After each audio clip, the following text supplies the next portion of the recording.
Hare Krishna. Now I am going to recite the sloka 4.2 with translation and my understanding.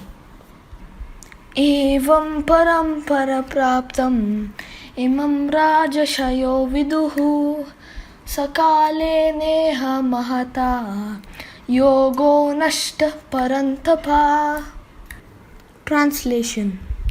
This supreme science was thus received through the chain of disciplic succession, and the saintly kings understood it in that way. But in course of time, the succession was broken, and therefore the science as it is appears to be lost. My understanding about this sloka. The supreme science was actually given to Vivaswan, the sun god. Krishna gave Vivaswan this supreme knowledge or science. Then Vivaswan gave to Manu and Manu to Ishvaku, and then passed over to many saintly kings due to disciplic succession or the parampara system. But after time had passed through the yugas, the disciplic succession had been lost. And then in Dwapar Yuga, Krishna used Arjuna as an instrument to give the supreme science and revive it. Especially this would help mankind in Kali Yuga, because once the yugas passed, people become more ignorant, the lifespans become more shorter, and many other things develop like lust, greed, anger, and these are the three gates to hell. So, to benefit mankind, Krishna himself had entered this world, material world, and used Arjuna as an instrument for reviving this knowledge for benefit of mankind. There is one sloka in chapter 2, 2.7. I'll recite it once.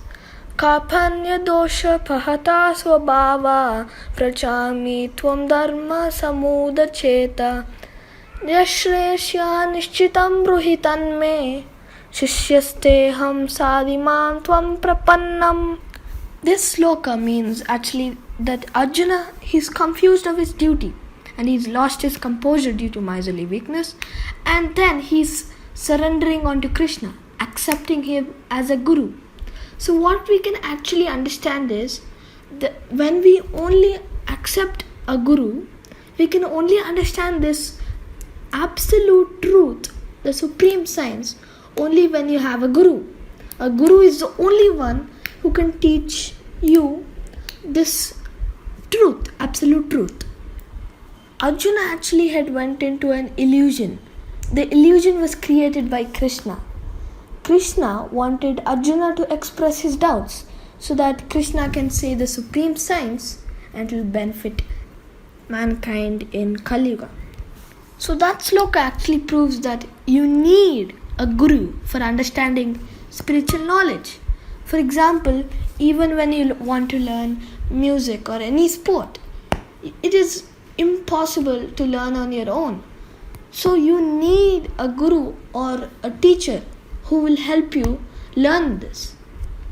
I am going to quote one more example from one of Prabhupada's lecture. Just imagine that you're a 2-year-old boy and you see a car zooming past by on the road.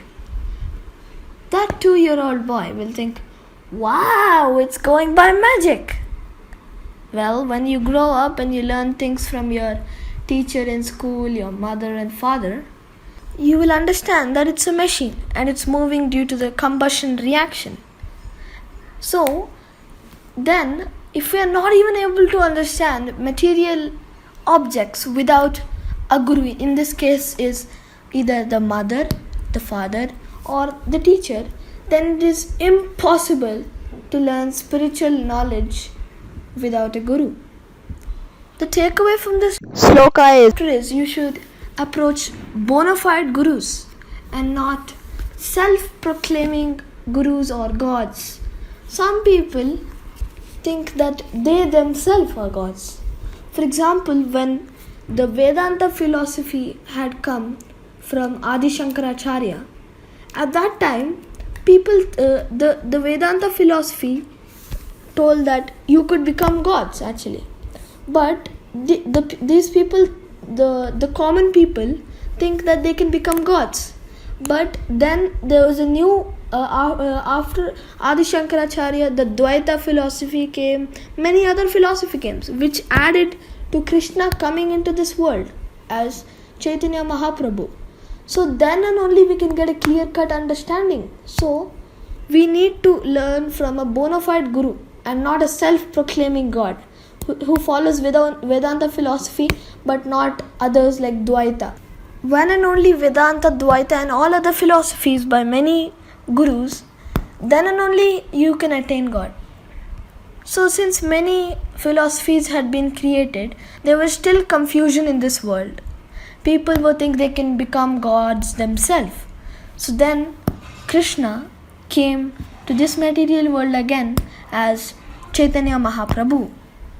So you should always approach a bona fide guru and not a self-proclaiming gods. So you'll think, how would you know if a person is a bona fide guru or a self-proclaiming god? There is just one simple thing you need to do. Just ask him a simple question. Just ask, do you have a guru? If they reply yes, then this is the beginning of your spiritual life, and this guru you found is a bona fide guru and he is trustworthy because he has come from the disciplic succession or the parampara system. So you can trust him and you can become a disciple of him.